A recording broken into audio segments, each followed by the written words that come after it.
ನಿರ್ಧಾರ ನಂಬರ್ 1 ಎಲ್ಲರೂ ಒಕ್ಕಟ್ಟಾಗಿ ಸಂಘಟಿತವಾಗಿ ಈ ಗುರಿ ಮುಟ್ಟುವವರೆಗೂ ಹೋರಾಟವನ್ನು ಮಾಡಬೇಕು. ಕೇಂದ್ರ ಸರ್ಕಾರ ಮತ್ತು ರಾಜ್ಯ ಸರ್ಕಾರಕ್ಕೆ ಒತ್ತಡ ಮತ್ತು ಮನವರಿಕೆ ಮಾಡಿಕೊಳ್ಳುವಂಥ ಅವಶ್ಯಕತೆ ಇದೆ.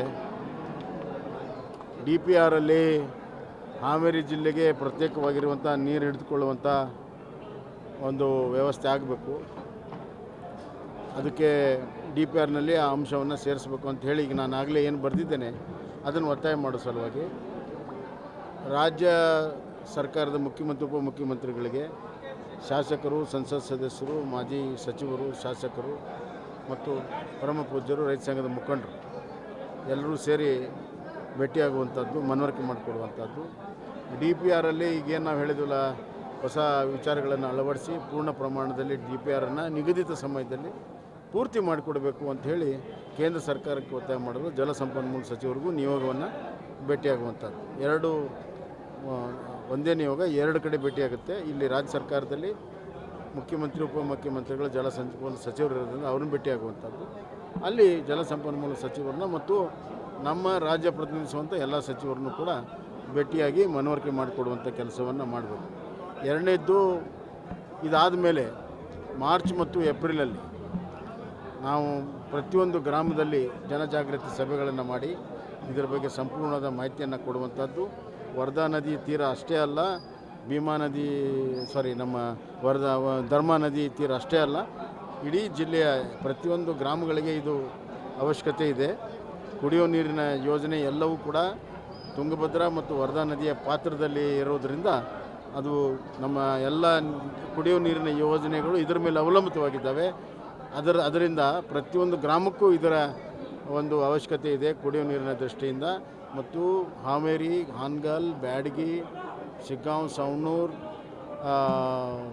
ನಗರಸಭೆಗಳಿಗೆ ಇದರ ಅವಶ್ಯಕತೆ ಇದೆ. ಶಿಗ್ಗಾಂವ್, ಸವಣೂರು, ಬಂಕಾಪುರ.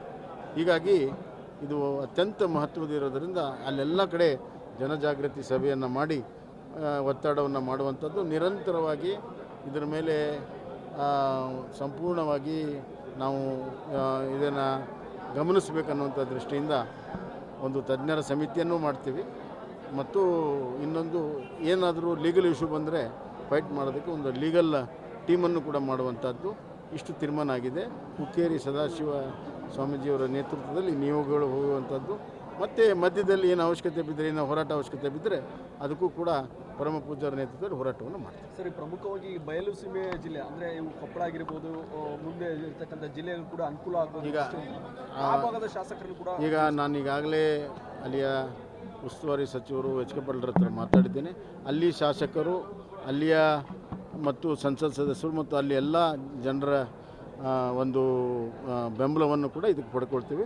ಒಂದು ದೊಡ್ಡ ಜನ ಆಂದೋಲನ ಮುಂದಿನ ದಿನಗಳಲ್ಲಿ ಇದನ್ನು ಮಾಡಿ ಇದನ್ನು ಅಂತಿಮವಾಗಿ ನಮ್ಮ ಗುರಿ ಇಷ್ಟೇ. ಯಾರು ವಿರೋಧವೂ ಅಲ್ಲ, ನಾನು ಈಗಾಗಲೇ ಹೇಳ್ದಂಗೆ ಯಾರು ವಿರೋಧವೂ ಅಲ್ಲ ಅಥವಾ ಯಾರು ವಿರೋಧ ಮಾಡ್ತಾರಂತೂ ಅಲ್ಲ.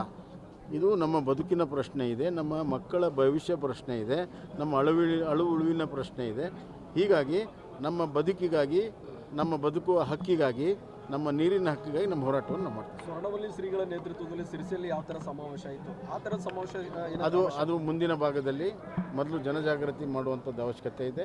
ಆ ಜನಜಾಗೃತಿಯನ್ನು ಮಾಡಿ ಅವಶ್ಯಕತೆ ಬಿದ್ದರೆ ಅದಕ್ಕಿಂತ ದೊಡ್ಡ ಸಮಾವೇಶವನ್ನು ನಾವು ಹಾವೇರಿಯಲ್ಲೇ ಮಾಡ್ತೀವಿ. ಹೆಚ್ಚಿನ ವಿಡಿಯೋಗಳಿಗೆ ಪ್ರತಿಧ್ವನಿ ಯೂಟ್ಯೂಬ್ ಚಾನೆಲ್ ಸಬ್ಸ್ಕ್ರೈಬ್ ಮಾಡಿ, ಬೆಲ್ ಐಕಾನ್ ಕ್ಲಿಕ್ ಮಾಡಿ.